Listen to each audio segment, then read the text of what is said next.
എന്നെ കേൾക്കുന്ന പ്രിയപ്പെട്ട ജനാധിപത്യ വിശ്വാസികളെ, സഹോദരങ്ങളെ, ഒരു മാസക്കാലം നീണ്ടു നിൽക്കുന്ന സംസ്ഥാന വ്യാപകമായി നടക്കുന്ന ഒരു ക്യാമ്പയിൻ്റെ എറണാകുളം ജില്ലാതല ഉദ്ഘാടന പരിപാടിയാണ് ഇവിടെ നടക്കുന്നത്. ഇതിൽ ആമുഖമായി തന്നെ എന്നെ കേൾക്കുന്നവരോട് എനിക്ക് ഓർമ്മപ്പെടുത്താനുള്ളത്, കേരളത്തിൽ, ഇന്ത്യയിൽ ഫാഷിസ്റ്റ് വിരുദ്ധ വിപ്ലവം നയിക്കുന്ന പിണറായി വിജയനെതിരെ ആരൊക്കെ ഇപ്പോൾ ഇറങ്ങിത്തിരിച്ചിട്ടുണ്ട് എന്ന മാർക്സിസ്റ്റ് ബുദ്ധിജീവികളുടെ ക്യാമ്പയിന് വിധേയമായി മാത്രം ചിന്തിക്കുന്നതിന് പകരം ഒരു കുറച്ചു നേരമെങ്കിലും നമ്മുടെ രാജ്യത്തോടുള്ള ഉത്തരവാദിത്വ നിർവഹണത്തിൻ്റെ ഭാഗമെന്ന നിലയിൽ, നാം ജീവിക്കുന്ന സമൂഹത്തോട് നമുക്കുള്ള ബാധ്യത എന്ന നിലയിൽ, രാഷ്ട്രീയ പ്രവർത്തനം ജനാധിപത്യ പ്രക്രിയയിൽ വളരെ ഗൗരവമുള്ള ഒന്നാണ് എന്ന തിരിച്ചറിവിൻ്റെ പേരിൽ ഞങ്ങൾ പറയുന്നതിനെ തുറന്ന മനസ്സോടെ കേൾക്കാൻ നിങ്ങൾക്ക് സാധ്യമാകണം എന്ന് മാത്രമാണ്. കാരണം ഞങ്ങൾ ഈ ക്യാമ്പയിൻ തുടങ്ങിയതിന് ശേഷം ഇടതുപക്ഷത്തിൻ്റെ മാർക്സിസ്റ്റ് പാർട്ടി സഹയാത്രികരായ ചിലർ ഈ പരിപാടിയുടെ താല്പര്യം എന്താണ് എന്ന് പലപ്പോഴും ചോദിച്ചു. ഞാൻ ആളുകളുടെ പേര് പറയുന്നില്ല. അതുകൊണ്ട് തന്നെയാണ് ഞങ്ങൾ പറയുന്നത്, ഞങ്ങളിപ്പോൾ ഉന്നയിക്കുന്ന ഈ പ്രശ്നം, അല്ലെങ്കിൽ പലരും ഇപ്പോൾ ഉന്നയിച്ചു കൊണ്ടിരിക്കുന്ന ഒരു പ്രശ്നം, ഇവിടെ ഞങ്ങളുടെ ജില്ലാ പ്രസിഡന്റ് സൂചിപ്പിച്ചതുപോലെ ഞങ്ങളെ സംബന്ധിച്ച് കാലങ്ങളായി പറഞ്ഞുകൊണ്ടിരിക്കുന്ന അല്ലെങ്കിൽ നിർവഹിച്ചു കൊണ്ടിരിക്കുന്ന ഒരു ഉത്തരവാദിത്വ നിർവഹണത്തിൻ്റെ തുടർച്ചയാണ്. ഞങ്ങൾക്ക് പിണറായി വിജയനോടോ ഇടതുപക്ഷ ഗവൺമെന്റിനോടോ ഇടതുപക്ഷ മുന്നണിയോടോ അന്ധമായ യാതൊരു വിരോധവുമില്ല. മറ്റ് മുന്നണികളോട് അന്ധമായ വിധേയത്വവുമില്ല. കേരളത്തിലെ ആഭ്യന്തര വകുപ്പിന്റെ പ്രശ്നങ്ങളെക്കുറിച്ച് പറയുമ്പോൾ അത് പിണറായിയുടെ കാലത്ത് മാത്രം തുടക്കം കുറിച്ച പ്രശ്നങ്ങളാണ് എന്ന തെറ്റായ ധാരണയും ഞങ്ങൾക്കില്ല. കാരണം UDF ഗവൺമെന്റിന്റെ കാലത്തും ആഭ്യന്തര വകുപ്പ് ഫാഷിസ്റ്റ് സ്വാധീനത്തിന് വിധേയമായി പലതും ചെയ്തിട്ടുണ്ട് എന്ന കൃത്യമായ ബോധം ഞങ്ങൾക്കുണ്ട്. അന്ന് കേരളത്തിന്റെ പൊതുമണ്ഡലത്തോട് ഞങ്ങൾ കൃത്യമായി സംവദിച്ചിട്ടുണ്ട്. പക്ഷപാതരഹിതമായി, വളരെ കൃത്യമായി കേരളീയ സമൂഹത്തിൽ ഭവിച്ചുകൊണ്ടിരിക്കുന്ന വലിയ വിപത്തിനെ സംബന്ധിച്ച്, തലമുറകൾ അഭിമുഖീകരിക്കാൻ പോകുന്ന വലിയ അപകടത്തിന്റെ സാധ്യതകളെക്കുറിച്ചും സാഹചര്യങ്ങളെക്കുറിച്ചും സമൂഹത്തെ ബോധവൽക്കരിക്കുന്ന രാഷ്ട്രീയ ദൗത്യമാണ് ഈ ക്യാമ്പയിനിലൂടെ ഈ പ്രസ്ഥാനം ഏറ്റെടുത്തിട്ടുള്ളത് എന്ന് എന്റെ പ്രിയപ്പെട്ടവരെ ഞാൻ ബോധ്യപ്പെടുത്തുകയാണ്. അന്ധമായ വിരോധത്തിന്റെ പേരിലല്ലെന്ന് ഞാൻ ആവർത്തിച്ച് പറയുന്നത്. പിണറായി വിജയനെ കുറിച്ച് ഇന്ന് പലരും പറയുന്നത് നിങ്ങൾ ശ്രദ്ധിച്ചിട്ടുണ്ടാകും. അടുത്ത കാലത്തുണ്ടായ ആക്ഷേപങ്ങൾക്ക് ശേഷം പലരും പറയുന്നത്, ഫാഷിസ്റ്റുകൾ 2 കോടി രൂപ തലയ്ക്ക് വില പ്രഖ്യാപിച്ച നേതാവാണ് പിണറായി വിജയൻ എന്നാണ്. തലശ്ശേരി കലാപം ഉണ്ടായപ്പോൾ രോഗബാധിതനായി പിണറായി വിജയൻ സഖാക്കളെ കൂട്ടിയാണ് കലാപത്തിന് ഒടുക്കമുണ്ടായത് എന്നാണ് പറയുന്നത്. പിണറായി വിജയന്റെ ഒരു പതിറ്റാണ്ട് മുമ്പുള്ള രാഷ്ട്രീയ ജീവിതത്തിലേക്ക് ഞങ്ങൾ പോകുന്നില്ല. അത് ചർച്ച ചെയ്യലല്ല നമ്മുടെ ഉദ്ദേശം. അതൊരു പൂർണ്ണമായിരുന്നുവെന്ന വിശ്വാസം കൊണ്ടല്ല, മറിച്ച് കേരളത്തിന്റെ ജനങ്ങൾ വോട്ട് ചെയ്ത് കേരളത്തിന്റെ മുഖ്യമന്ത്രിയായി തെരഞ്ഞെടുത്തതിന് ശേഷം ആഭ്യന്തര വകുപ്പ് കൈകാര്യം ചെയ്തുകൊണ്ടിരിക്കുന്ന പിണറായിയുടെ കീഴിൽ പക്ഷപാതപരമായ സമീപനത്തിലേക്ക്, സംഘപരിവാർ അടിമത്തത്തിലേക്ക്, ഫാഷിസത്തിന് വളരാൻ അവസരമൊരുക്കി കൊടുക്കുന്നതിലേക്ക്, വംശീയമായ സമീപനത്തിലേക്ക് കേരളത്തിന്റെ ആഭ്യന്തര വകുപ്പ്, പിണറായി നിയന്ത്രിക്കുന്ന ആഭ്യന്തര വകുപ്പ് വഴിമാറി സഞ്ചരിക്കുന്നതിന്റെ അപകടത്തെക്കുറിച്ചും അതിൽ പിണറായി വിജയൻ നിർവഹിച്ചുകൊണ്ടിരിക്കുന്ന പങ്കാളിത്തത്തെക്കുറിച്ചുമാണ് ഞങ്ങൾ കേരളത്തോട് പറയുന്നത്. അതിനാണ് നിങ്ങൾ കാതു നൽകേണ്ടത്. അത് സൃഷ്ടിക്കുന്ന വിപത്തിനെ കുറിച്ചാണ് നാം ഒരുമിച്ച് ചിന്തിക്കേണ്ടത്. അതിന് രാഷ്ട്രീയമായ പരിഹാരത്തെ കുറിച്ചാണ് നാം ആലോചിക്കേണ്ടത്.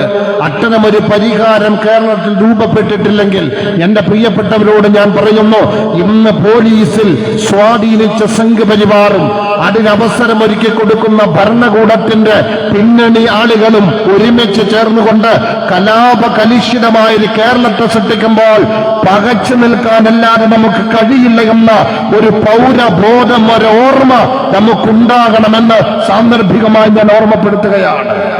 വളരെ അപകടകരമായ സ്ഥിതിവിശേഷത്തിലേക്കാണ് കേരളം പോകുന്നത്. ഭരണപക്ഷത്തെ MLA തന്നെ പറഞ്ഞത്, വർഗീയ കലാപത്തിന് കേരളത്തിൽ ആക്കം കൂട്ടാൻ സംഘപരിവാറും അവരെ പിന്തുണക്കുന്ന അവരുടെ അജണ്ടകൾ ആഭ്യന്തര വകുപ്പിൽ നടപ്പിലാക്കുന്ന ചില പോലീസ് ഉദ്യോഗസ്ഥരും ക്രമപ്പെടുത്തിക്കൊണ്ടിരിക്കുന്നുവെന്നതാണ്. എത്ര ഭീകരമായ സ്ഥിതിവിശേഷത്തിലേക്കാണ് കേരളം പോയിക്കൊണ്ടിരിക്കുന്നത്. ഉത്തരവാദിത്വമുള്ളൊരു ഭരണകൂടമുണ്ടോ? ഞാൻ ആദ്യം തന്നെ ചോദിക്കുകയാണ്, ഈ കഴിഞ്ഞ ദിവസങ്ങളിൽ കേരളത്തിന്റെ മുഖ്യമന്ത്രി പറഞ്ഞ ചില കാര്യങ്ങളും ഇന്നലെ അദ്ദേഹം വാർത്താ മാധ്യമങ്ങളുടെ മുന്നിൽ ഒരു ചിരി ചിരിച്ചതെല്ലാം നിങ്ങൾക്ക് ബോധ്യമുണ്ട്. ഞാൻ പറഞ്ഞു വരുന്നത് പിണറായിയുടെ പൂർവ്വകാല വിപ്ലവത്തെ കുറിച്ചല്ല ചർച്ച ചെയ്യുന്നത്. ഇന്നിന്റെ പ്രശ്നങ്ങളെ കുറിച്ച് ചോദിക്കുമ്പോൾ, ആഭ്യന്തര വകുപ്പിന്റെ പ്രശ്നത്തെക്കുറിച്ച് ചോദിക്കുമ്പോൾ, പോലീസിന്റെ സംഘപരിവാർ അടിമത്തത്തെ കുറിച്ച് ചോദിക്കുമ്പോൾ, സ്വർണ്ണക്കടത്തിന് കൂട്ടുനിൽക്കുന്നതിനെ കുറിച്ച് ചോദിക്കുമ്പോൾ, മതന്യൂനപക്ഷങ്ങളെ ഭീകരവൽക്കരിക്കുന്നതിനെ കുറിച്ച് ചോദിക്കുമ്പോൾ, മലപ്പുറം ജില്ലയെ അപകടപ്പെടുത്തുന്നതിനെ കുറിച്ച് ചോദിക്കുമ്പോൾ, വർഗീയമായി പെരുമാറുന്നതിനെ കുറിച്ച് ചോദിക്കുമ്പോൾ, നിരപരാധികളെ കള്ളക്കേസിൽ കുടുക്കുന്നതിനെ കുറിച്ച് ചോദിക്കുമ്പോൾ, ഇങ്ങനെ ഒടുങ്ങാത്ത ചോദ്യങ്ങളുടെ മുന്നിൽ പഴയകാല വിപ്ലവം പറഞ്ഞാൽ കേരളത്തിന്റെ പ്രശ്നത്തിന് പരിഹാരമുണ്ടാകില്ല. ജനങ്ങൾ തെരഞ്ഞെടുത്ത മുഖ്യമന്ത്രി അതിനാണ് മറുപടി പറയേണ്ടത്, അതിനാണ് വിശദീകരണം നൽകേണ്ടത്. ഊരിപ്പിടിച്ച വാളിന്റെ കഥയല്ല കേൾക്കേണ്ടത്. തലശ്ശേരി കലാപത്തിന്റെ ഇല്ലാത്ത കഥകൾ പറയലല്ല വേണ്ടത്. ഇന്ന് ജനങ്ങൾ ഏൽപ്പിച്ച ആഭ്യന്തര വകുപ്പ് എന്ത് ചെയ്യുന്നുവെന്ന് പിണറായി വിശദീകരിക്കേണ്ടതുണ്ട്. എത്രത്തോളം അപകടകരമായ സ്ഥിതിയിലേക്കാണ് കാര്യങ്ങൾ പോകുന്നത്. ഇന്നലത്തെ പിണറായി സഖാബിന്റെ കേരളത്തിന്റെ മുഖ്യമന്ത്രിയുടെ ആ പത്രസമ്മേളനം നമുക്കൊന്ന് നോക്കാം. നിങ്ങളതിന്റെ ഗൗരവം തിരിച്ചറിഞ്ഞതെന്നറിയില്ല. ഞാനൊരു കാര്യം പറയുന്നത്, ഒരു സമൂഹത്തിന്റെ രാഷ്ട്രീയമായ നിരക്ഷരതയാണ്, അല്ലെങ്കിൽ രാഷ്ട്രീയമായ ചില ചിഹ്നങ്ങളോടും സിംബലുകളോടും നേതൃത്വത്തോടും പരമ്പരാഗതമായ ചില രാഷ്ട്രീയ പ്രതിബദ്ധതയോടുമുള്ള അടിമത്തമാണ് ഇന്ന് ഇത്തരം രാഷ്ട്രീയ നേതാക്കൾക്ക് നിവർന്നു നിൽക്കാനും വളരാനും അവസരമായി മാറുന്നത്. നാം കാര്യങ്ങളെ വിശകലനം ചെയ്യുന്നില്ല, നാം കാര്യങ്ങളെക്കുറിച്ച് ചിന്തിക്കുന്നില്ല, സ്വതന്ത്രമായ രാഷ്ട്രീയ ആശയം പറയുന്നില്ല, മുൻവിധിയോടുകൂടി കാര്യങ്ങളെ സമീപിക്കുന്നു എന്നതിന്റെ മഹാ അപകടമാണ് നമ്മുടെ മുമ്പിലുള്ളത്. അന്ധമായി എത്ര അപകടകാരിയായ നേതാവിനും സിന്ദാബാദ് വിളിക്കലെന്റെ ബാധ്യതയാണ് എന്ന ഒരു രാഷ്ട്രീയമായ ആലോചനയില്ലായ്മയാണ് രാജ്യത്തിന്റെയും കേരളത്തിന്റെയും പ്രശ്നം. അവിടെ നിന്നാണ് നമ്മൾ ആലോചിക്കേണ്ടത്. ഞാൻ പറഞ്ഞത് എന്താണ് ആ അപകടം, നിങ്ങൾ ആലോചിച്ചു നോക്ക്. കേരളത്തിൽ ഭരണപക്ഷ MLA ഉന്നയിച്ച ആക്ഷേപങ്ങൾക്ക് മറുപടി പറയുന്നതിന്റെ ഭാഗമായി പിണറായി നടത്തിയ പത്രസമ്മേളനത്തിൽ മലപ്പുറം ജില്ലയ്ക്ക് 2 കാര്യങ്ങൾ പറഞ്ഞു. ഞാൻ ഈ കഴിഞ്ഞ ദിവസം മാധ്യമങ്ങളോട് ഈ കാര്യങ്ങൾ പറഞ്ഞപ്പോൾ അവർ ചോദിച്ചു, മലപ്പുറം ജില്ലയെ കുറിച്ച് പറഞ്ഞ എന്താണ് പ്രശ്നമെന്ന്. അതൊരു നിഷ്കളങ്കമായ ചോദ്യമല്ല. പിണറായി പറഞ്ഞതും നിഷ്കളങ്കമായിട്ടല്ല. കാരണം കാലങ്ങളായി സംഘപരിവാർ ഉന്നയിച്ചു പോരുന്ന ആരോപണത്തെ, ആക്ഷേപത്തെ, നിർമ്മിതിയെ അണ്ണാക്ക് തൊടാതെ കേരളത്തിന്റെ മുഖ്യമന്ത്രി, മാർക്സിസ്റ്റ് പാർട്ടിയുടെ മുഖ്യമന്ത്രി, അതിന്റെ പോളിറ്റ് ബ്യൂറോ അംഗം ഈ കാലഘട്ടത്തിൽ RSS രാജ്യത്തെ തകർത്ത് തരിപ്പണമാക്കുന്ന ഭീതിജനകമായ ഭീകരമായ സമകാലിക ഇന്ത്യയിൽ അത് പറയുന്നുവെന്നതാണ് അതിന്റെ അപകടം. 2 കാര്യം ഞാൻ ചേർത്ത് പറയുന്നത്. ഒന്ന്, അദ്ദേഹം അന്ന് പറഞ്ഞ 2 കാര്യം. ആ കൂട്ടത്തിൽ ഇപ്പൊ CPM-ന്റെ മുഴുവൻ നേതാക്കളും പറയുന്ന ചില കാര്യങ്ങളുണ്ട്. ഭൂരിപക്ഷ തീവ്രവാദം അല്ലെങ്കിൽ ഭൂരിപക്ഷ വർഗീയത പോലെ ന്യൂനപക്ഷ വർഗീയതയും അപകടമാണ് എന്ന് നിങ്ങൾ ശ്രദ്ധിച്ചിട്ടുണ്ടോ? 2016 മുതൽ ഈ 10 ദിവസം മുമ്പ് വരെ മാർക്സിസ്റ്റ് പാർട്ടിയുടെ ഒരു നേതാവും ന്യൂനപക്ഷ വർഗീയതയെക്കുറിച്ച് പറഞ്ഞിട്ടില്ല. 2016 ശേഷം ഈ 10 ദിവസം മുമ്പ് വരെ പറഞ്ഞിട്ടില്ല ന്യൂനപക്ഷ വർഗീയതയെക്കുറിച്ച്. കാരണം ഞാൻ പറയുന്നു അത് അവരുടെ ഉത്തരവാദിത്തമായിരുന്നു എന്ന് തന്നെ ഞങ്ങൾ വിശ്വസിക്കുകയാണ്. ഞങ്ങൾ അതിനെ മാനിക്കുകയാണ്. കാരണം അത് പറയാൻ ഇല്ലാത്ത ഒരു ന്യൂനപക്ഷ വർഗീയത പറഞ്ഞ് ജനങ്ങളെ വിഭജിക്കേണ്ട രാഷ്ട്ര സാഹചര്യമല്ല നിലവിലുള്ളത്. മറിച്ച് ഹിന്ദുത്വ വർഗീയവാദം, ഫാഷിസം അതിന്റെ മൂർധന്യയിൽ നിന്നുകൊണ്ട് രാഷ്ട്ര ഭരണഘടനയെ ഉന്മൂലനം ചെയ്യാൻ അവസരം കാത്തിരിക്കുന്ന ഒരു സ്ഥിതിവിശേഷത്തിൽ ഇല്ലാത്ത ന്യൂനപക്ഷ വർഗീയത പറയൽ അപകടമാണ്, അപക്വമാണ്, അരാഷ്ട്രീയമാണ് എന്ന തിരിച്ചറിവായിരിക്കണം. പക്ഷേ എന്താണ് 10 ദിവസം മുമ്പ് മുതൽ ന്യൂനപക്ഷ വർഗീയതയെ കുറിച്ച് പറയാൻ തുടങ്ങിയത്? അതിനാണ് നമ്മൾ ആലോചിക്കേണ്ടത്. 2016 മുതൽ 10 ദിവസം മുമ്പ് വരെ ഇല്ലാത്ത ന്യൂനപക്ഷ വർഗീയത എവിടെ നിന്ന് വന്നുവെന്ന് ചോദിച്ചാൽ അവിടെയാണ് തിരിച്ചറിയേണ്ടത്. അവിടെയാണ് ഞങ്ങൾ പറയുന്നത്, കാര്യകാരണ സഹിതം ബോധ്യപ്പെടുത്തുന്നത്. RSSന്റെ അജണ്ടക്കനുസൃതമായി ആഭ്യന്തര വകുപ്പ് മാത്രമല്ല മാർക്സിസ്റ്റ് പാർട്ടിയും അജണ്ടകൾ ക്രമീകരിച്ചു കൊണ്ടിരിക്കുന്നു എന്നതാണ് നാം തിരിച്ചറിയേണ്ടത്. അത് മാർക്സിസ്റ്റ് പാർട്ടിയെ സംബന്ധിച്ച് ഒരിക്കലും അസ്പൃശ്യമായ കാര്യമല്ല. രാഷ്ട്രീയമായ ഐക്യപ്പെടൽ, സംഘപരിവാറിനോട് ഐക്യം ഒരു പാർട്ടിയെക്കുറിച്ചും സാമ്പ്രദായിക രാഷ്ട്രീയ പ്രസ്ഥാനങ്ങളിൽ ആർക്കും സംഘപരിവാറിനോട് ഐക്യപ്പെടുന്നതിനൊരു മറയുമില്ല. അത് ഇടതുപക്ഷമായാലും വലതുപക്ഷമായാലും സമുദായ പാർട്ടിയായാലും എന്ന് നമ്മൾ തിരിച്ചറിയണം. ഞാൻ അതിനൊരു കാരണം കൂടി പറയുകയാണ്. കഴിഞ്ഞ ദിവസം ഭരണപക്ഷ MLA തന്നെ പറഞ്ഞതുപോലെ ഞങ്ങൾ കഴിഞ്ഞ 10-20 കൊല്ലമായി കേരളത്തിൽ പറഞ്ഞിരുന്നു രാഷ്ട്രീയ നേതൃത്വം ഐക്യപ്പെട്ട മുന്നോട്ട് പോകുന്നത്. എന്താ ഐക്യപ്പെടലിന്റെ കാരണം? എല്ലാവരും കൂട്ടുകച്ചവടക്കാരാണ്. സംസ്ഥാന നേതൃത്വം അങ്ങനെയാണ്, ജില്ലാ നേതൃത്വങ്ങൾ അങ്ങനെയാണ്.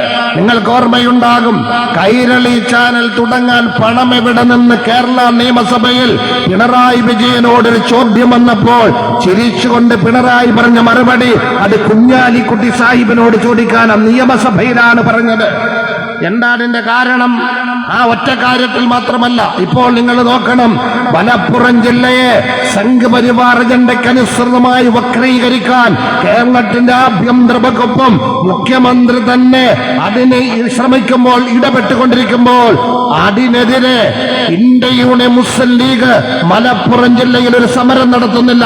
യൂത്ത് ലീഗ് ചിലത് പ്രഖ്യാപിച്ചിട്ടുണ്ട്. ഞാൻ ആക്ഷേപിക്കല്ല. കാരണം പിണറായി വിജയൻ കുഞ്ഞാലിക്കുട്ടിക്കെതിരെ ഇലക്ഷൻ പ്രചരണം നടത്താത്തയാളാണ്. തിരിച്ച് ഞാൻ പറയുന്നത് RSSുമായി ബന്ധമുണ്ട്, സംഘപരിവാറുമായി ബന്ധമുണ്ട്. അങ്ങനെ നേതൃതലത്തിലുള്ള ഐക്യപ്പെടൽ, ജനങ്ങളുമായി ബന്ധപ്പെട്ട, കേരളവുമായി ബന്ധപ്പെട്ട വിഷയങ്ങള് രാഷ്ട്രീയ ചർച്ചയ്ക്ക് വിധേയമാക്കാത്ത തരത്തിലേക്ക് വളർന്നിരിക്കുന്നുവെന്നത് നാം തിരിച്ചറിയേണ്ടതുണ്ട്. അങ്ങനെ ഒരു കോക്കസ് കേരളത്തിൽ പ്രവർത്തിക്കുന്നുണ്ട്. ഞാൻ പറഞ്ഞു വന്നത്, സർവ്വ പാർട്ടികളും സംഘപരിവാറിനോടൊപ്പം സഞ്ചരിക്കാനോ അധികാര പങ്കാളിത്തത്തിനോ വോട്ട് സൃഷ്ടിച്ചു കൊടുക്കാനോ കോലബി സഖ്യം വെറുതെ ആയിരുന്നില്ല. ഞാൻ പറയുന്നത് ഇതെല്ലാം ചില ബന്ധങ്ങളുടെ അടിസ്ഥാനത്തിലാണ്. ഇരകളാക്കപ്പെടുന്നത് കേരളീയരാണ്, കേരള സംസ്ഥാനമാണ്. പ്രത്യേകിച്ച് ഈ രാജ്യത്ത് മതന്യൂനപക്ഷ പിന്നാക്ക പട്ടികജാതി പട്ടികവർഗ ജനവിഭാഗമാണ് ഒന്നാമത് ഇരകളാക്കപ്പെടുന്നത്. ആ പ്രശ്നങ്ങളെ ആരും അഡ്രസ് ചെയ്യുന്നില്ല. ഞാൻ പറഞ്ഞു വന്നത്, പിണറായി പറഞ്ഞ 2 കാര്യങ്ങളുണ്ട്. ഒന്ന്, ന്യൂനപക്ഷ വർഗീയതയെ കുറിച്ച് പറഞ്ഞു. പിണറായി മാത്രമല്ല, CPMന്റെ മുഴുവൻ നേതാക്കളും പറഞ്ഞു ന്യൂനപക്ഷ വർഗീയതയും ഭൂരിപക്ഷ വർഗീയതയും അപകടമാണ് എന്ന്. നമ്മളൊന്ന് ആലോചിച്ചു നോക്കിയേ. ഈ ഇന്ത്യയിൽ നിന്നുകൊണ്ട് ഇത് പിണറായി പറയുമ്പോൾ ഞാൻ പ്രകാശ് കാരാട്ടിൽ CPMന്റെ ദേശീയ സെക്രട്ടറി ആയിരുന്ന സീതാറാം യെച്ചൂരി ഓർത്തുപോവുകയാണ്. കറകളഞ്ഞ കമ്മ്യൂണിസ്റ്റുകാരനായിരുന്നു, മതനിരപേക്ഷതയോട് പ്രതിബദ്ധതയുള്ള നേതാവായിരുന്നു. ഞാൻ പറയുന്നത്, അദ്ദേഹം നിരന്തരമായി പറയുന്ന കാര്യമുണ്ട്, ഇന്ത്യ രാജ്യത്ത് ഫാഷിസ്റ്റ് വിരുദ്ധരുടെ ചേരി ശക്തിപ്പെടേണ്ടതുണ്ട് എന്ന്. ഞാൻ പറയുന്നത്, ഫാഷത്തിന്റെ അപകടവും അദ്ദേഹം പലപ്പോഴും പറഞ്ഞിട്ടുണ്ട്. എവിടെയാണ് ഫാഷിസം എത്തി നിൽക്കുന്നത്? എവിടെയാണ് ഭൂരിപക്ഷ വർഗീയത എന്ന് പറയുന്ന സംഘപരിവാർ എത്തി നിൽക്കുന്നത് എന്ന് നിങ്ങൾ ആലോചിച്ചു നോക്കണം. നമ്മുടെ രാജ്യത്ത് ഞാൻ നേരത്തെ സൂചിപ്പിച്ചതുപോലെ ഭരണഘടന പിച്ചു ചീന്തുകയാണ്. ഈ രാജ്യത്ത് ശതകോടികളുടെ വഖഫ് സ്വത്ത് കൊള്ളയടിക്കുകയാണ്. ഈ രാജ്യത്തെ മനുഷ്യനെ തെരുവിലിട്ട് ചുട്ടുകൊല്ലുകയാണ്. അപരവൽക്കരിച്ച് ന്യൂനപക്ഷങ്ങൾ കൊന്നൊടുക്കപ്പെടേണ്ടവരാണെന്ന് പറഞ്ഞ് ട്രെയിനിൽ വെച്ച് ചുട്ടുകൊല്ലുകയാണ്. കൽബുർഗിയെ പോലുള്ളവർ കൊല്ലപ്പെടുകയാണ്. അൻസാരിയെ പോലുള്ളവർ കൊല്ലപ്പെടുകയാണ്. പൊതുപ്രവർത്തകർ ആക്രമിക്കപ്പെടുകയാണ്. അത് മാത്രമല്ല, മണിപ്പൂരിൽ ഒടുങ്ങാത്ത കലാപം നടക്കുകയാണ് ക്രൈസ്തവ സമൂഹത്തിനെതിരെ. രാജ്യവ്യാപകമായി ബുൾഡോസർ രാജ് നടപ്പിലാക്കിക്കൊണ്ടിരിക്കുകയാണ്. രാജ്യത്തിന്റെ മതസ്വാതന്ത്ര്യം തകർത്തുകൊണ്ടിരിക്കുന്ന, മനുഷ്യാവകാശം തകർത്തുകൊണ്ടിരിക്കുന്ന, ഈ രാജ്യത്തെ ആരാധന സ്വാതന്ത്ര്യം ഹനിച്ചുകൊണ്ടിരിക്കുന്ന, ആരാധനകൾ തകർത്തുകൊണ്ടിരിക്കുന്ന ദശലക്ഷക്കണക്കിന് മനുഷ്യരെ കലാപത്തിന് ഇരയാക്കുകയും ഇന്ന് ഭരണകൂട സംവിധാനം ഉപയോഗപ്പെടുത്തി ആ കലാപത്തെ നിയമാനുസൃതമാക്കുകയും ചെയ്യുന്ന ലോകത്തെ ഏറ്റവും ഭീകരമായ ഒരു പ്രത്യായ ശാസ്ത്രവും അത് വിജയിപ്പിക്കുന്ന സംഘപരിവാർ എന്ന ഒരു സംവിധാനവും അതിന്റെ കർമ്മ പദ്ധതികളും ഈ രാജ്യത്തിങ്ങനെ തുടരുമ്പോൾ, ഭീതിജനകമായ സ്ഥിതിവിശേഷത്തിലേക്ക് രാജ്യം എത്തിപ്പെട്ടുകൊണ്ടിരിക്കുമ്പോൾ, ഈ അപകടകാരികളായ ഫാഷിസത്തെ കുറിച്ച് നിവർന്നു നിന്ന് പറയുന്നതിന് പകരം ആ ഫാഷിസം പോലെ അപകടമാണ് ഇവിടത്തെ ന്യൂനപക്ഷ വർഗീയതയും എന്ന് പറയുമ്പോൾ വളരെ സ്നേഹത്തോടെ ചോദിക്കുകയാണ്, ഇതിന്റെ യുക്തി എന്താണെന്ന് പറയാൻ അവർക്ക് ഒരു ന്യായമുണ്ടാകണ്ടേ, യുക്തി പറയണ്ടേ? എവിടെയാണ് ന്യൂനപക്ഷ വർഗീയത? എന്റെ യുക്തിയുടെ ന്യായത്തിന്റെയും അടിസ്ഥാനത്തിലാണ് പറയുന്നത്. അവിടെയാണ് ഞാൻ പറഞ്ഞത്. മലപ്പുറം ജില്ലയെ കുറിച്ച് പറയുമ്പോൾ എന്താണ് പ്രശ്നമെന്ന് ചോദിച്ചാൽ, കാശ്മീരിന്റെ കാര്യം നിങ്ങൾക്ക് ബോധ്യമുണ്ട്. മതന്യൂനപക്ഷങ്ങൾക്ക് സ്വാധീനമുള്ള കാശ്മീരിൽ നിയമാനുസൃതം പാർലമെന്റ് അംഗീകരിച്ച അവർക്കുള്ള പ്രത്യേക പദവികൾ എടുത്തു കളഞ്ഞുവെന്ന് മാത്രമല്ല, സംഘപരിവാർ വരുതിയിലാക്കാൻ വേണ്ടി ശ്രമിക്കുകയാണ്. ആസാമിൽ ഫാഷിസം നടപ്പിലാക്കുന്നത് മതന്യൂനപക്ഷങ്ങളെ തടവറയിലേക്ക് അയക്കുകയാണ്. അവരുടെ വോട്ട് നിഷേധിക്കുകയാണ്, പൗരാവകാശം നിഷേധിക്കുകയാണ്.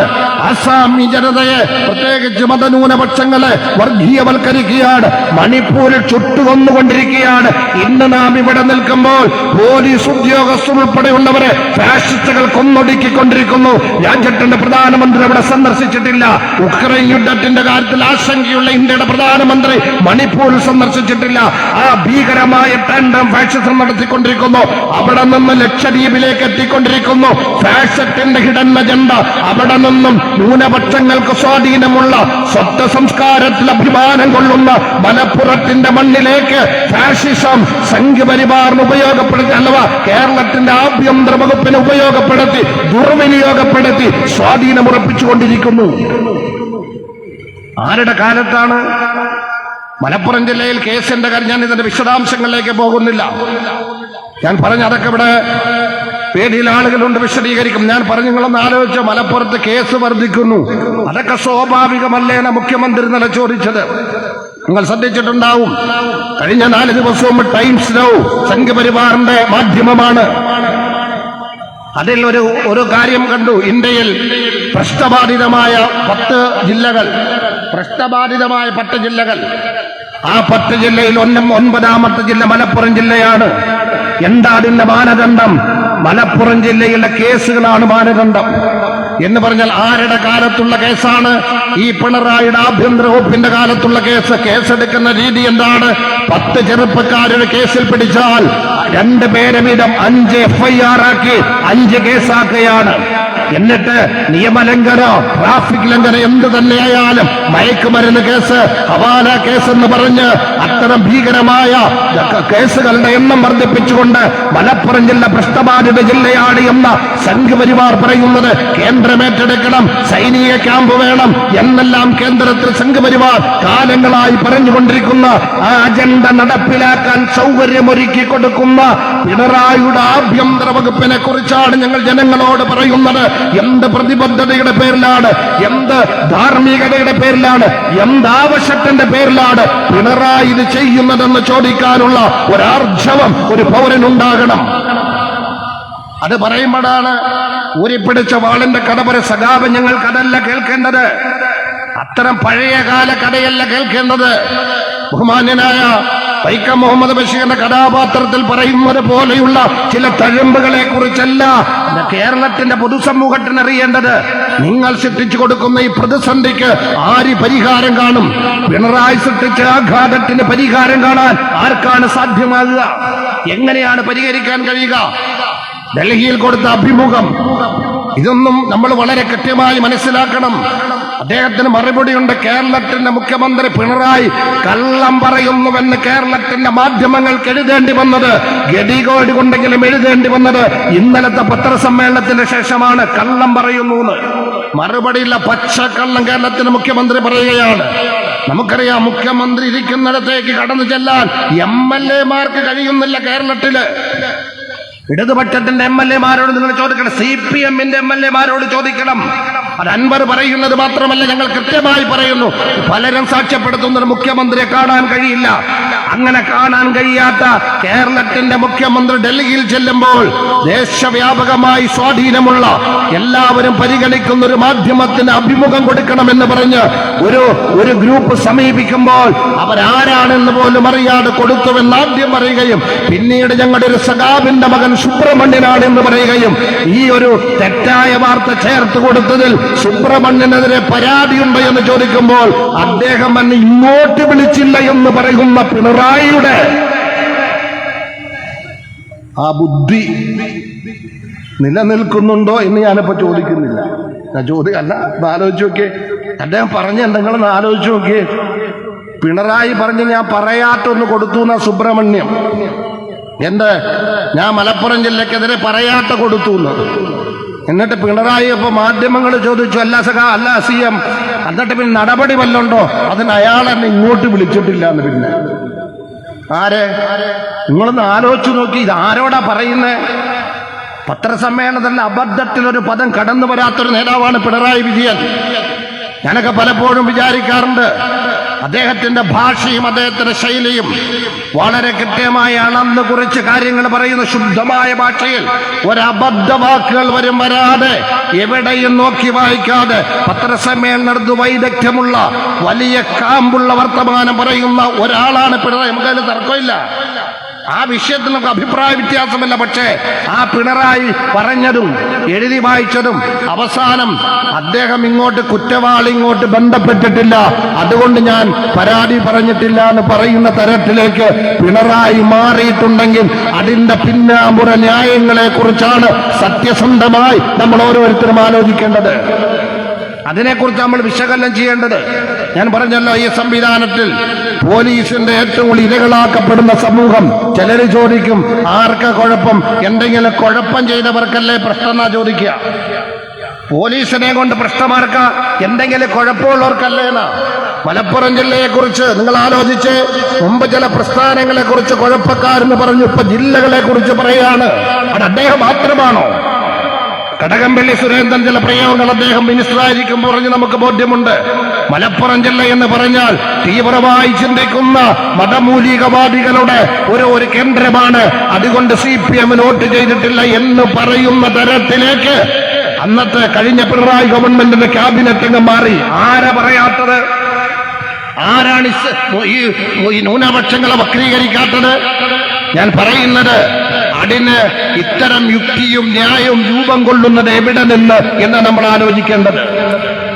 അത് ആരാണിത് പഠിപ്പിച്ചു കൊടുക്കുന്നത്? അവിടെയാണ് കേരളത്തിൽ രൂപം കൊണ്ട ഒരു സംഘപരിവാർ ബൗദ്ധിക സ്രോതസ്. അതിൽ IPS-കാരുണ്ട്, IAS-കാരുണ്ട്, പിണറായി നിശ്ചയിച്ച ചില ആളുകളുണ്ട്. അതിന്റെ ആകെ കാരണം അദ്ദേഹം എത്തിപ്പെട്ട ചില പ്രതിസന്ധികൾ മാത്രമാണ്. പിണറായിയെ ED അറസ്റ്റ് ചെയ്യണമെന്ന് ഞങ്ങൾ പറയുന്നില്ല. ED സുതാര്യമായ ഒരു ഏജൻസിയാണെന്ന് ഞങ്ങൾ വിശ്വസിക്കുന്നില്ല. NIA അറസ്റ്റ് ചെയ്യണമെന്ന് ഞങ്ങൾ പറയുന്നില്ല.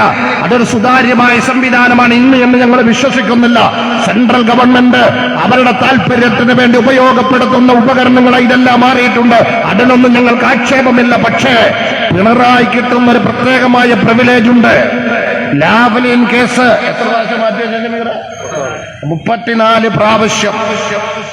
RSS ഗവൺമെന്റ് ഭരിക്കുന്ന ഇന്ത്യ രാജ്യത്ത് RSS-നെതിരെ എന്ന് പറയുന്ന ഒരു പാർട്ടിയുടെ മുഖ്യമന്ത്രിക്കെതിരുള്ള കേസ് ഒരു സെൻട്രൽ ഏജൻസി CBI കോടതിയിൽ വന്നപ്പോൾ 34 പ്രാവശ്യം മാറ്റിവെച്ചുവെന്ന് പറഞ്ഞാൽ ഇന്ത്യ രാജ്യത്തെ പല മുഖ്യമന്ത്രിമാരെയും അഴിക്കുള്ളിലാക്കാൻ മത്സരിക്കുന്നവർ മാറ്റിവെച്ചുവെന്ന് പറഞ്ഞാൽ ആ മാറ്റിവെച്ചതിന്റെ യുക്തിയാണ് ഞങ്ങൾ വിശകലനം ചെയ്യുന്നത്. അത് പറയുമ്പോൾ പിണറായി അറസ്റ്റ് ചെയ്യണം, അതല്ല ഞങ്ങളുടെ പ്രശ്നം. സംഘപരിവാർ എന്തുകൊണ്ട് അങ്ങനെ ചിന്തിക്കുന്നുവെന്നതിനെ സംബന്ധിച്ചാണ്. അവിടെയാണ് നമ്മൾ തിരിച്ചറിയേണ്ടത്. കേരളത്തെ സംബന്ധിച്ച് മതനിരപേക്ഷ ബോധമുള്ള ഒരു സമൂഹമാണ്. പ്രബുദ്ധമായ കേരളം എന്ന് പറയുന്നത് വെറുതെയല്ല, രാഷ്ട്രീയമായി കുറച്ചൊക്കെ സാക്ഷരവൽകൃതമാണ്. മാനവിക മൂല്യങ്ങളെ പരിഗണിക്കുന്ന ഒരു സംസ്ഥാനമാണ്. അത് മാത്രമല്ല, വർഗീയമായി ചിന്തിച്ചാൽ അതിനൊന്നും ആർക്കും മേൽക്കൈ കിട്ടാത്തൊരു സംസ്ഥാനം കൂടിയാണ് കേരളം എന്നതുകൊണ്ട് കേരളത്തിന്റെ മതനിരപേക്ഷത തുടർന്നു പോരുന്നു. രാഷ്ട്രീയക്കാർ എന്ത് പ്രകോപനം സൃഷ്ടിച്ചാലും അതെല്ലാം അവഗണിച്ചുകൊണ്ട് ഫാഷിസത്തിനെതിരെ ഒരു ജാഗ്രതയുള്ള സംസ്ഥാനമായിരുന്നു കേരളം. എന്ന് പറഞ്ഞാൽ RSS ഇല്ലാത്ത സ്റ്റേറ്റാണ് നിങ്ങൾ വിചാരിക്കേണ്ട. 9,000-ഓളം RSSന്റെ ശാഖകൾ കേരളത്തിലുണ്ട്. സായുധ മേഖലകളാണ്, ആയുധപുരകളാണ്. ആക്ഷേപങ്ങൾ പരിശോധിച്ചാൽ അറിയാം. ഏറ്റവും നൂതനമായ, എനിക്കിപ്പോൾ ഒരു സംശയമുണ്ട്, കഴിഞ്ഞ ബഹ്റ DGP ആയിരുന്ന സമയത്ത് പോലീസ് ആസ്ഥാനത്തേക്ക് തോക്കുൾപ്പെടെ അതിന്റെ ബില്ല് കണ്ടു, പക്ഷെ തോക്ക് കണ്ടില്ല എന്ന് ഓഡിറ്റർ റിപ്പോർട്ടിൽ പറഞ്ഞുവെങ്കിൽ ആ തോക്കുകൾ ബഹ്റയുടെയും നിലവിലെ ADGPയുടെ കാർമികത്വത്തിൽ സംഘപരിവാറിന് കൊടുത്തു കാണുമെന്നാണ് ഇപ്പോൾ വിശ്വസിക്കാൻ തോന്നുന്നത്. കൊടുത്തിട്ടുണ്ടാകും.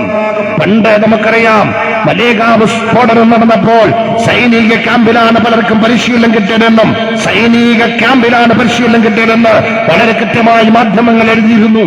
ഈ കേരളത്തിൽ 9,000 RSSന്റെ ശാഖകളും അനുബന്ധമായ ആയുധപുരകളുമുണ്ട് എന്ന് പറയുമ്പോൾ അതിശയോക്തി വേണ്ട. നമ്മുടെ പരിസരങ്ങൾ മുഴുവനുമുണ്ട് എന്ന് പറഞ്ഞാൽ കലാപത്തിന് കാത്തിരിക്കുന്ന സംഘപരിവാർ ഭീകരവാദികളുടെ കേന്ദ്രമാണ് കേരളം ഉൾപ്പെടെ. അതിനപ്പുറത്ത് രാഷ്ട്രീയമായി അവർക്ക് നേരായൊരു വളർച്ച, ഡയറക്റ്റ് പൊളിറ്റിക്സിൽ ഇടപെട്ടുകൊണ്ട് മേൽക്കൈ കിട്ടാത്ത ഒരു സാഹചര്യമുണ്ടായിരുന്നു. ഒരു രാജഗോപാൽ ജയിച്ചു, പക്ഷേ പിന്നീട് രാജഗോപാലിനെ തോൽപ്പിച്ചു. ആ തോൽപ്പിച്ചത് ആരാണെന്ന് ഞാൻ അവകാശവാദമൊന്നും നയിക്കുന്നില്ല. കേരളത്തിന്റെ വിദ്യാഭ്യാസ വകുപ്പ് മന്ത്രിയോട് ചോദിച്ചാൽ അറിയാം അന്ന് അവിടെ പണിയെടുത്തവരാരാണ് എന്ന് അത്രേ പറയുന്നുള്ളൂ. ഞാൻ പറഞ്ഞത് രാഷ്ട്രീയമായി പരാജയപ്പെടുത്തി. പിന്നീട് എന്താ കണ്ടുകൊണ്ടിരിക്കുന്നത്? RSSന് രാഷ്ട്രീയമായി വളരെ അനുകൂലമായ ഒരുപാട് സാഹചര്യങ്ങൾ പിണറായി സഖാബ് ഒരുക്കി കൊടുത്തു. നിങ്ങൾക്കത് ആലോചിക്കും. 6 വരികൾക്കിടയിൽ വായിക്കണം. ഞാൻ പറയുന്ന ഇതുമായി ബന്ധപ്പെട്ട ഒരുപാട് കാര്യങ്ങൾ ഇവിടെ ഷമീർ ഉൾപ്പെടെയുള്ളവർ വിശദീകരിക്കും. ഞാൻ പറയുന്നത് നിങ്ങൾ ആലോചിച്ചിട്ടുണ്ടോ?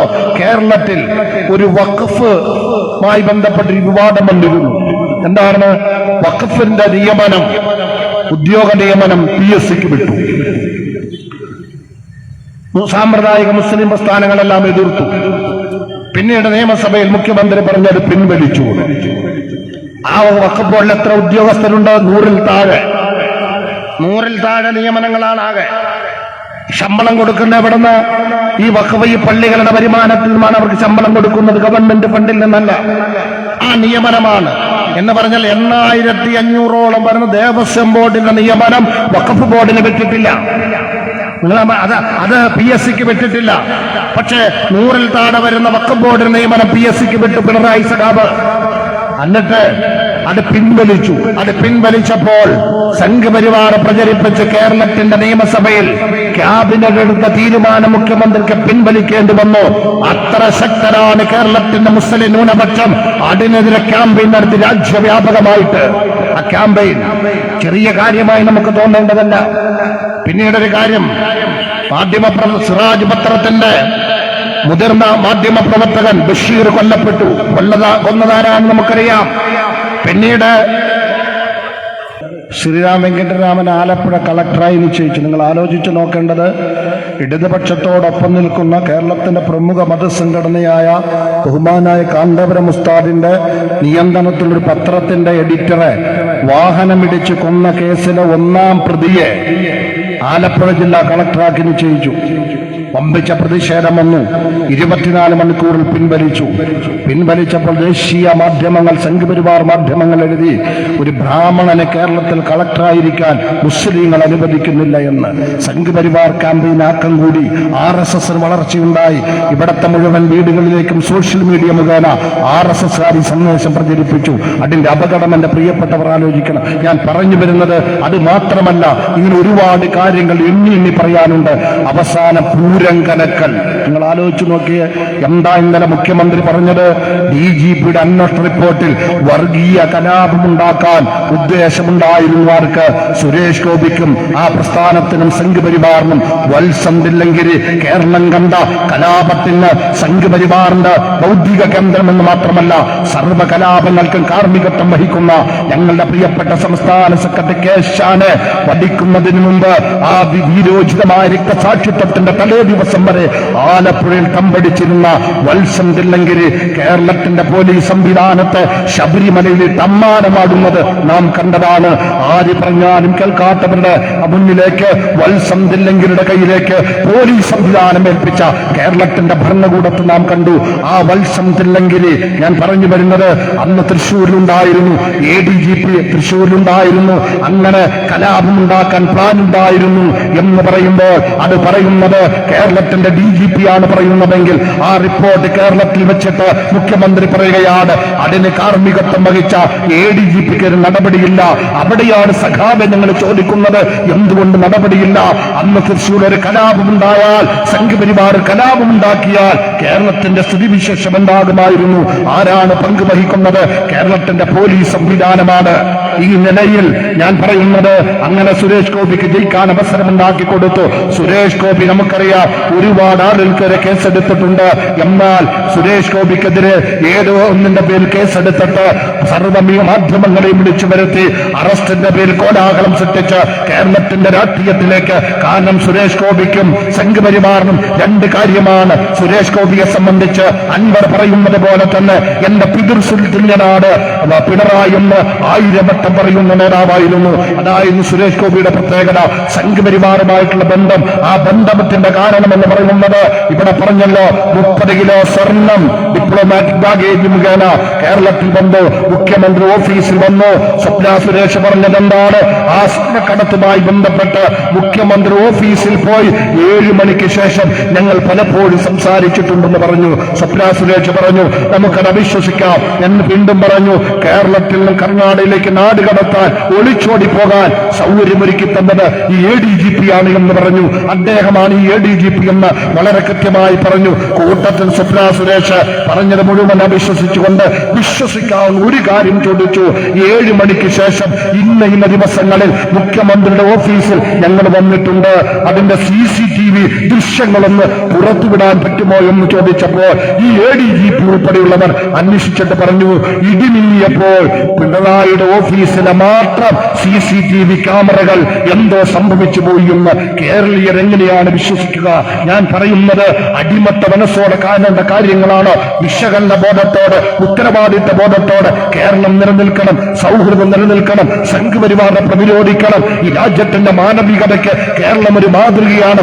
രാഷ്ട്രീയ പ്രബുദ്ധത എന്ന കേരളത്തിന്റെ നന്മയ്ക്ക് വളർച്ചയുണ്ടാകണം. ഇവിടെ ആന്തിൽ മുന്നോട്ട് പോകണമെങ്കിൽ മുഖ്യമന്ത്രി തന്നെ വേര് തന്നെ വിളവിരുന്നാൽ ഞാൻ ചോദിക്കുന്നത്, മാർക്സിസ്റ്റ് പാർട്ടിയുടെ 79 വയസ്സ് അല്ലെ ആകാൻ പോകുന്ന പിണറായി ഈ ഒരു മനോഗതിയിലേക്ക് നിന്നാൽ ആരാണ് സഖാബെ ഇതിന് മറുപടി പറയുക?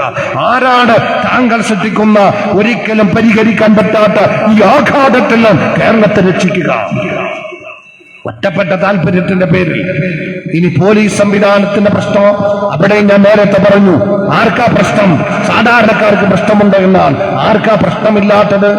കേരളത്തിൽ ആലപ്പുഴ ജില്ലയിൽ നിങ്ങൾക്ക് ബോധ്യമുണ്ടാകും. ഞാൻ സൂചിപ്പിച്ചതുപോലെ ഞങ്ങളുടെ പ്രിയപ്പെട്ട സഹോദരൻ, ഞങ്ങൾ ഒരിക്കലും മറക്കാത്ത ഈ പാർട്ടിയുടെ സംസ്ഥാന സെക്രട്ടറി, എന്റെ പ്രിയപ്പെട്ട സഹോദരൻ കേശാൻ രക്തസാക്ഷിത്വം മരിച്ചു. അതൊരു നഷ്ടമായി. അദ്ദേഹത്തിന്റെ കുടുംബം കാണുന്നില്ല, ഈ പ്രസ്ഥാനവും കാണുന്നില്ല. വീരോചിതമായ രക്തസാക്ഷിത്വം ഒരു നിലപാടിന്റെ പേരിലായിരുന്നു. ഒരു കലാപ കേസിൽ ഞാൻ പ്രതിയല്ല, ഒരു കൊലപാതക കേസിൽ ഞാൻ പ്രതിയല്ല, ഒരു അക്രമ കേസിൽ ഞാൻ പ്രതിയല്ല. ഞാൻ ഒരു നിലപാട് സ്വീകരിച്ചു. കേരളത്തോട് തുറന്നു പറഞ്ഞു, ഫാഷിസം അപകടമാണ്, സംഘപരിവാർ അപകടമാണ്, അവർ വംശീയവാദികളാണ്, അവർ വർഗീയവാദികളാണ്, അവർ കൊലക്കത്യമായി നടക്കുന്നവരാണ്, അവർ കേരളത്തിൽ ഒരുപാട് പേരെ കൊന്നവരാണ്. ആലി മുസ്ലിയാരെ മാത്രമല്ല, അലിമൗലിയെ മാത്രമല്ല, തേവലക്കര അലവിക്കുഞ്ഞുമൗലിയെ മാത്രമല്ല, കാട്ടൂരിൽ മാത്രമല്ല, അങ്ങനെ എണ്ണിയാൽ ഒടുങ്ങാത്ത കൊലപാതകം നടത്തിയവരാണ്, രാജ്യത്ത് കലാപമുണ്ടാക്കിയവരാണ്. പുതിയ തലമുറ കരുതിയിരിക്കണമെന്ന് പറഞ്ഞ് കേരളത്തിൽ നിലപാട് സ്വീകരിച്ചു വന്ന ഒറ്റ കാരണം കൊണ്ട് ഒരു കേസിനും പ്രതിയാകാത്ത കേശാനെ സംഘപരിവാർ വകവരുത്തി. 24 മണിക്കൂറിനുള്ളിൽ മറ്റൊരു കൊലപാതകം ഇവിടെ നടന്നു. അപലപനീയമായ 2 കൊലപാതകങ്ങളെന്നാണ് ഞാൻ പറയുന്നത്. എന്നാൽ എന്താണ് കേരളത്തിന്റെ ആഭ്യന്തര വകുപ്പിന്റെ സമീപനം? ആദ്യം രക്തസാക്ഷിത്വ കേസിന്റെ പ്രതികളെ അവർക്കെതിരെ സമയത്ത് കുറ്റപത്രം കൊടുത്തില്ല. അവർക്ക് ജാമ്യം കിട്ടി. അവർ മറ്റു ചില ജാമ്യത്തിൽ ഇറങ്ങിയിട്ട് മറ്റു ചില കേസുകൾ പെട്ടിട്ട് പോലും ആ ജാമ്യം ക്യാൻസൽ ചെയ്യാൻ വേണ്ട നിയമ നടപടി സ്വീകരിച്ചില്ല. കാരണം ആരാണ് അവർക്ക് സംരക്ഷണം കൊടുക്കുന്നത്? വത്സം തില്ലങ്കി നിയന്ത്രിക്കുന്ന ആഭ്യന്തര വകുപ്പ് കൈകാര്യം ചെയ്യുന്ന പിണറായി മൗനാനുവാദത്തോടെ മൂകസാക്ഷിയായി നിന്ന് പെർമിഷൻ കൊടുക്കുന്ന ഈ അനിൽകുമാറിനെ പോലെയുള്ള ADGPമാരെ നിയന്ത്രിക്കുന്ന ഒരു സംവിധാനമാണ് പ്രിയപ്പെട്ടവരെ. എന്താ വാർത്ത വന്നുകൊണ്ടിരിക്കുന്നത്? തൃശൂരിൽ പൂരം കലക്കാൻ തില്ലങ്കരയും ADGPയും ഒരുമിച്ചുണ്ടായിരുന്നു. വയനാടിൽ നിങ്ങൾക്കറിയാം, യൂത്ത് ലീഗുകാർ അവിടെ ഭക്ഷണം കൊടുത്തു. ആ ഭക്ഷണം കൊടുത്തതിന് തടയാൻ ഇദ്ദേഹത്തിന്റെ നിർദ്ദേശപ്രകാരമാണ് ആരുടെ വത്സം തില്ലങ്കരിയുമായി 4 മണിക്കൂർ സ്വകാര്യ സംഭാഷണം നടത്തിയിട്ട് അദ്ദേഹത്തിന്റെ നിർദ്ദേശപ്രകാരമാണ് അത് ADGP തടഞ്ഞതെന്ന് പറയുന്നത് CPIയുടെ വയനാട് ജില്ലാ കമ്മിറ്റിയാണ്. നമ്മൾ പറയുന്നതല്ല, CPIയുടെ വയനാട് ജില്ലാ കമ്മിറ്റിയാ പറയുന്നത്. പൂരം കലക്കിയതിൽ ADGPക്കും RSSന് പങ്കുണ്ടെന്ന് പറയുന്നത് CPI എന്ന് പറയുന്ന പാർട്ടിയാണ്. അവിടെ മത്സരിച്ച മുൻ മന്ത്രി ഉൾപ്പെടെയുള്ളവരാണ്, പാർട്ടിയാണ് പറയുന്നത്. അതോടൊപ്പം തന്നെ നിങ്ങൾ ശ്രദ്ധിച്ചിട്ടുണ്ടാകും, ജനതാദളും അത് പറഞ്ഞു. അവരാണ് പറഞ്ഞുകൊണ്ടിരിക്കുന്നത്. എന്ന് പറഞ്ഞാൽ ആ കാര്യത്തിൽ മാത്രമല്ല, പോലീസ് സംവിധാനം ആലപ്പുഴയിൽ പക്ഷപാതപരമായ സമീപനം സ്വീകരിച്ചു. രണ്ടാമത് നടന്ന കൊലപാതകത്തിൽ കുറ്റാരോപിതരെ നിയമത്തിന്റെ മുന്നിൽ കൊണ്ടുവന്ന് 1 ദിവസം പോലും ജാമ്യം കൊടുക്കാതെ കൽത്തുറുങ്കിലടച്ചു, തൂക്കുകയറ് വാങ്ങിക്കൊടുത്തു. ഇത് ഗുജറാത്തിൽ നടന്നതല്ല, ഇത് UPയിൽ നടന്നതല്ല, യോഗിയുടെ പോലീസല്ല, ഇത് മഹാരാഷ്ട്രയിൽ നടന്നതല്ല.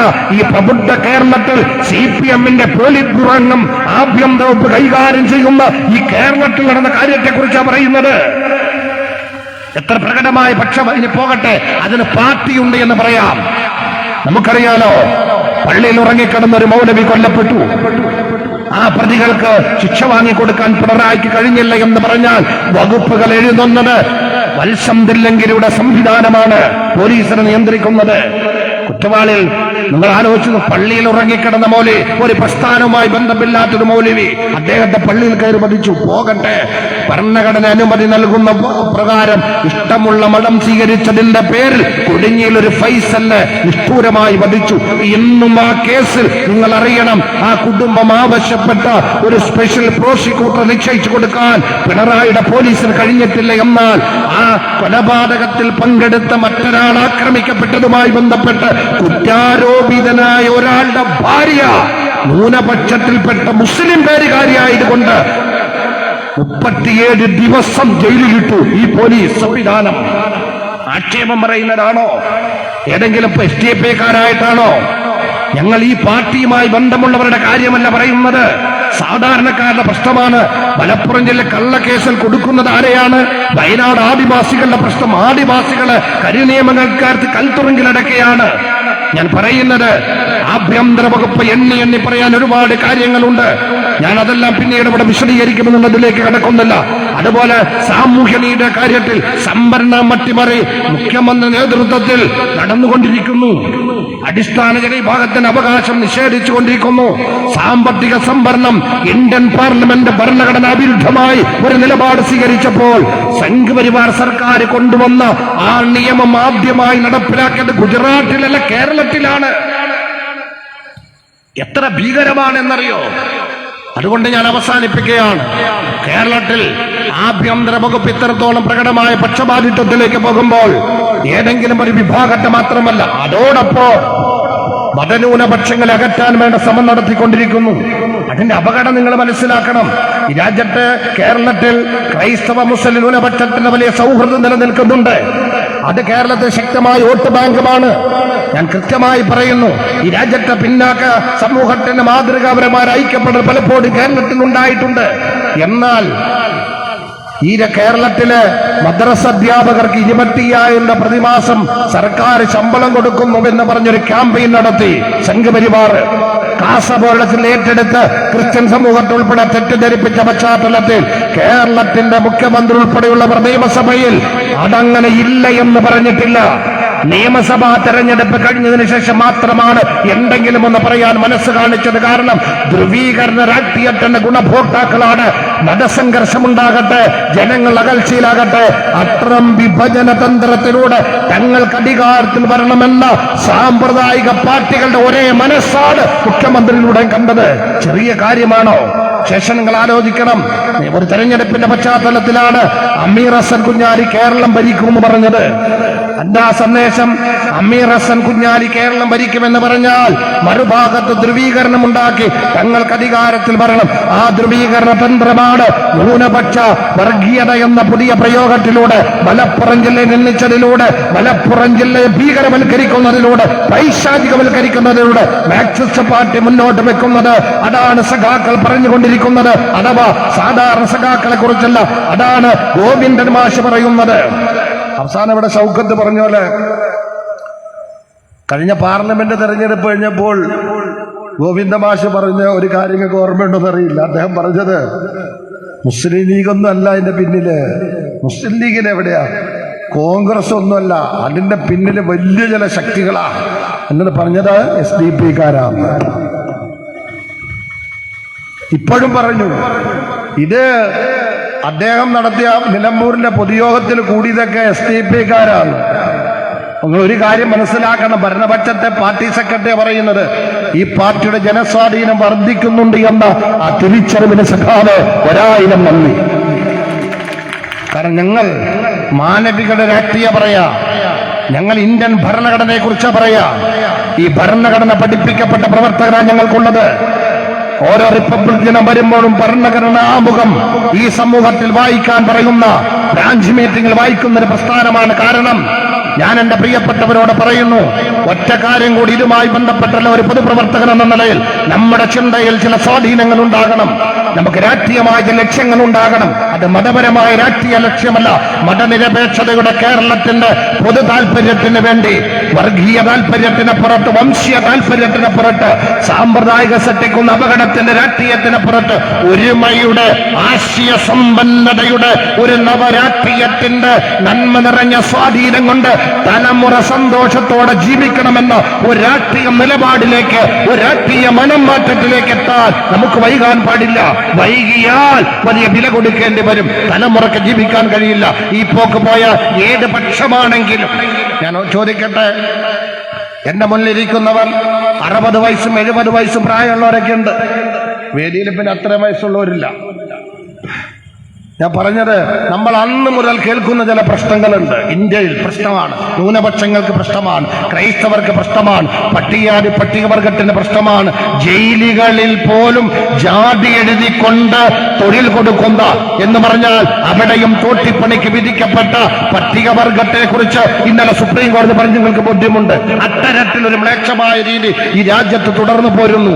ഇരകളാക്കപ്പെടാത്തവരില്ല. നമ്മളെല്ലാം കൊച്ചുപ്രായം മുതൽ കേൾക്കുന്നത് കലാപത്തിന്റെ നാടുകളുടെ പേരുകളാണ്. അങ്ങനെ തുടർന്നു പോരുന്ന രാജ്യത്ത് ഒരു പരിഹാരം നിങ്ങൾ ആഗ്രഹിക്കുന്നില്ലേ? കേരളം തന്നെ നിങ്ങൾ പ്രവർത്തിക്കുന്ന സാമ്പ്രദായിക പ്രസ്ഥാനങ്ങളിൽ 50, 40, 30 വർഷങ്ങൾ ഇങ്ങനെ പ്രവർത്തിച്ചു പോരുകയല്ലേ? ഈ കേരളം അഭിമുഖീകരിക്കുന്ന ഏതെങ്കിലും ഒരു അടിസ്ഥാന പ്രശ്നത്തിന് പരിഹാരമുണ്ടായിട്ടുണ്ടോ? ഏതെങ്കിലും സമൂഹം അഭിമുഖീകരിക്കുന്ന പ്രശ്നത്തിന് പരിഹാരമുണ്ടായിട്ടുണ്ടോ?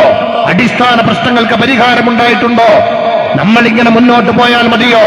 നമുക്ക് തലമുറയ്ക്ക് വേണ്ടി എന്തെങ്കിലും വേണ്ടേ? നാം സ്വരൂപിക്കുന്ന സമ്പത്ത് കൊണ്ടോ, ഒരുക്കുന്ന സൗകര്യം കൊണ്ടോ, പേരിലെഴുതി വെക്കുന്ന ഭൂസ്വത്ത് കൊണ്ടോ, ബാങ്കിലുള്ള ഡെപ്പോസിറ്റ് കൊണ്ടോ ഒരു തലമുറ സ്വസ്ഥമായി ജീവിക്കുമെന്ന വിചാരം നമുക്കുണ്ടോ? അതെല്ലാം ഈ രാജ്യത്തെ സ്വസ്ഥത ഒരുക്കി കൊടുക്കുമെന്ന് വിചാരിക്കുന്നുണ്ടോ? ഇല്ല. മറിച്ച് ഭരണഘടന നൽകുന്ന അവകാശങ്ങൾക്ക് വിധേയമായി ജീവിക്കാൻ പ്രാപ്തമായ ഒരു രാഷ്ട്രീയ സാഹചര്യം ഒരുക്കി കൊടുക്കാൻ പണിയെടുക്കലാണ് ഇന്നിന്റെ മുൻഗണനയെന്ന് വളരെ സ്നേഹത്തോടെ ഓർമ്മപ്പെടുത്തുകയാണ്. അതാണ് ഇന്നിന്റെ മുൻഗണന. ഭരണഘടന നിലനിൽക്കണം, ഭരണഘടന നടപ്പിലാക്കണം. ഭരണഘടന മുന്നോട്ട് വെക്കുന്ന മുഴുവനും നമുക്കറിയാം. US-ന്റെയും പുതിയ പഠനങ്ങൾ വന്നു. മതസ്വാതന്ത്ര്യവും പത്രസ്വാതന്ത്ര്യവും ഉൾപ്പെടെ നിഷേധിക്കപ്പെടുന്ന രാഷ്ട്രപട്ടികയിൽ 2ാം സ്ഥാനത്തേക്ക് ഇന്ത്യ മാറി. നിഷേധിക്കപ്പെടുന്ന പട്ടികയിൽ വളരെ അപകടത്തിലേക്ക് രാജ്യം പോകുന്നത്. ദാരിദ്ര്യം വർദ്ധിക്കുന്നു, തൊഴിലില്ലായ്മ വർദ്ധിക്കുന്നു, വംശീയ കലാപങ്ങൾ വർദ്ധിക്കുന്നു, സംവിധാനം മുഴുവനും മൂലധന ശക്തികൾക്ക് തീരെഴുതിക്കൊണ്ടിരിക്കുന്നു. എവിടെ പോകും? ഞാൻ പറയുന്നത് കേരളത്തിൽ വിഭവങ്ങളില്ലാത്തത് കൊണ്ടല്ല, അതുകൊണ്ട് എന്നെ കേൾക്കുന്നവരോട് പറയുകയാണ്, ഈ നക്ഷത്രാംഗ നിവർണ്ണ പതാക രാജ്യത്തോട് പറയുന്ന രാഷ്ട്രീയമുണ്ട്. ഭരണകൂട ഭീകരത മതിൽക്കെട്ടുകൾ സൃഷ്ടിക്കുമ്പോഴും അവർ ഇതിനെ നയിക്കുന്നവർക്ക് കൽത്തുറുങ്കോ കയ്യാമങ്ങളോ തൂക്കുമരങ്ങളോ വിരിക്കാൻ സാധ്യതയുണ്ട് എന്ന പ്രതീക്ഷ മുന്നിലുള്ളപ്പോഴും നിർഭയത്വത്തോട് നിശ്ചയദാർഢ്യത്തോട് വിശ്വാസതയോട് ഇന്ത്യൻ ഭരണഘടന ഉയർത്തിപ്പിടിച്ചുകൊണ്ട് രാഷ്ട്രഗ്രാമങ്ങളോട് പറഞ്ഞുകൊണ്ടിരിക്കുന്ന ഒരു രാഷ്ട്രീയ സന്ദേശമുണ്ട്. അത് ഭരണഘടന ആമുഖമാണ്, സ്ഥിതിസമത്വത്തിന്റെയും. അതാണ് ഇന്ത്യൻ ഭരണഘടന ആമുഖത്തിന്റെ തുടക്കമെങ്കിൽ അത് സ്ഥിതിസമത്വത്തിന്റെ, ജനാധിപത്യത്തിന്റെ, മാനവികതയുടെ, ഞാൻ പറയുന്നു അതോടൊപ്പം രാഷ്ട്രീയ സാക്ഷരതയുടെ ഒരു നവ ഇന്ത്യ സൃഷ്ടിക്കേണ്ടതുണ്ട്. ഒരു പുതിയ കേരളം നമുക്ക് വേണം. അതിനുവേണ്ടി മക്കൾക്ക് കച്ചവടവും എല്ലാം വേണം. കൂട്ടത്തിൽ നിങ്ങളോട് പറയുന്നു, ഈ പാർട്ടിയുടെ പ്രവർത്തനത്തിൽ പങ്കാളിത്തം വഹിക്കുക. ഇത് ഞാൻ പറയുന്നു, നമ്മളാരും ഇതിന്റെ ഗുണഭോക്താക്കളല്ല. ഇന്ത്യ രാജ്യത്തിന്റെ സ്വാതന്ത്ര്യ സമര ചൂളയിലേക്ക് ഇറങ്ങി പുറപ്പെട്ട പൂർവികർക്ക് ഒരു ജനാധിപത്യത്തിന്റെ സ്വപ്നം കണ്ടിരുന്നു. അവിടെയാണവർ പോരാടി പോരാടി പോരാടി ഒരു രാജ്യം നമുക്ക് നിർമ്മിച്ചു തന്നത്. അത് നിലനിർത്തി തലമുറയ്ക്ക് ഒരുക്കി കൊടുക്കണമെങ്കിൽ ഈ രാഷ്ട്രീയ പ്രവർത്തനം ഏറ്റെടുക്കണം. ഇതുവരെ പ്രവർത്തിച്ച സാമ്പ്രദായിക പ്രസ്ഥാനത്തിന്റെ പ്രവർത്തനം കൊണ്ട് വ്യക്തിപരമായി എന്തെങ്കിലും ഗുണമുണ്ടായിട്ടുണ്ടാകാം. പക്ഷെ കേരളത്തിന്റെ പ്രശ്നം പരിഹരിച്ചിട്ടില്ല, സാമൂഹ്യ ഭാഗത്തിന്റെ പ്രശ്നം പരിഹരിച്ചിട്ടില്ല. പ്രശ്നങ്ങൾ വർദ്ധിക്കുകയാണ്, സംഘർഷം വർദ്ധിക്കുകയാണ്. കേരളം സംഘ് പരിവാറിന്റെ ഉത്തരംഗമായി മാറിക്കൊണ്ടിരിക്കുന്നു. ഭരണ സംവിധാനം പോലും അവർ ഭരിക്കാത്ത, ജനങ്ങൾ വോട്ട് ചെയ്യാത്ത കേരളത്തിൽ കൈവെള്ളയിൽ തമ്മാനമാടിക്കൊണ്ടിരിക്കുന്നത് കൊണ്ട് തിരിച്ചറിവിന്റെ രാഷ്ട്രീയം നെഞ്ചിലേറ്റം എന്ന് പറഞ്ഞുകൊണ്ട് ഈ നിർഭയ രാഷ്ട്രീയത്തെ കുറിച്ച് എതിരാളികൾ പറയുന്നതിനെ പുറത്ത് മക്കളെ പറഞ്ഞു പഠിപ്പിച്ചു കൊടുത്തുകൊണ്ട് രാജ്യത്തിനും തലമുറയ്ക്കും വേണ്ടി, ഭരണഘടനയ്ക്കും മാനവിക നന്മയ്ക്കും വേണ്ടി, നീതിക്ക് വേണ്ടി, സ്വാതന്ത്ര്യത്തിന് വേണ്ടി, പൗരാവകാശ സംരക്ഷണത്തിന് വേണ്ടി, ഇന്ത്യൻ ജനാധിപത്യത്തിന് കാവലൊരുക്കുന്നതിന് വേണ്ടി ഈ പ്രസ്ഥാനങ്ങളിലേക്ക് നിങ്ങൾ കടന്നു വരണം. മക്കളെ പറഞ്ഞു വിടണം. നമുക്കൊരുമയോടെ ജാതിയുടെ രാഷ്ട്രീയമല്ല, മതത്തിന്റെ രാഷ്ട്രീയമല്ല, സാമൂഹ്യ ജനാധിപത്യമല്ല, സാമൂഹ്യ നീതിയുടെ ഭരണഘടന രാഷ്ട്രീയം മനുഷ്യത്വത്തിൽ നിന്നുകൊണ്ട് നമുക്ക് പറയാം എന്ന് മാത്രം ഓർമ്മപ്പെടുത്തിക്കൊണ്ട് രാജ്യവ്യാപകമായി സർവ്വമത വിഭാഗങ്ങളെ ഉൾപ്പെടുത്തിക്കൊണ്ടാണ് ഈ പ്രസ്ഥാനം മുന്നോട്ട് പോകുന്നത്. 800-ലധികം ജനപ്രതിനിധികൾ ഈ പാർട്ടിക്കുണ്ട്. ഞാൻ പറയുന്നത് BJP ഭരിക്കുന്ന UP-യിൽ ഉൾപ്പെടെ ജില്ലാ പഞ്ചായത്തങ്ങൾ ഈ പാർട്ടിക്കുണ്ട്. ജയിലിന് മുന്നിൽ കണ്ടുകൊണ്ടും ഫാഷത്തിന്റെ തേർവാക്ഷരങ്ങേറുന്നിടത്തും നിർഭയത്വത്തോടെ ഇന്ത്യൻ ജനാധിപത്യത്തിൽ സിന്ദാബാദ് വിളിക്കാനുള്ള ആർജവം, ഒരു മനക്കെട്ടി ഈ പ്രസ്ഥാനം പഠിപ്പിച്ചു കൊടുക്കുന്നുവെങ്കിൽ അതാണ് രാഷ്ട്രഭാവിയെ നിയന്ത്രിക്കാൻ പോകുന്നത്. അതിൽ നമുക്ക് പങ്കാളിത്തം വഹിക്കാം. നിങ്ങളെ ഹൃദ്യമായി സ്വാഗതം ചെയ്തുകൊണ്ട് ഔപചാരികമായി ഈ ക്യാമ്പയിൻ ഉദ്ഘാടനമായി പ്രഖ്യാപിച്ചുകൊണ്ട് ഞാൻ എന്റെ വാക്കുകൾ അവസാനിപ്പിക്കുന്നു. ജയ് ഹിന്ദ്, ജയ് സോഷ്യൽ ഡെമോക്രസി. അസ്സലാമു അലൈക്കും വറഹ്മത്തുള്ളാഹി.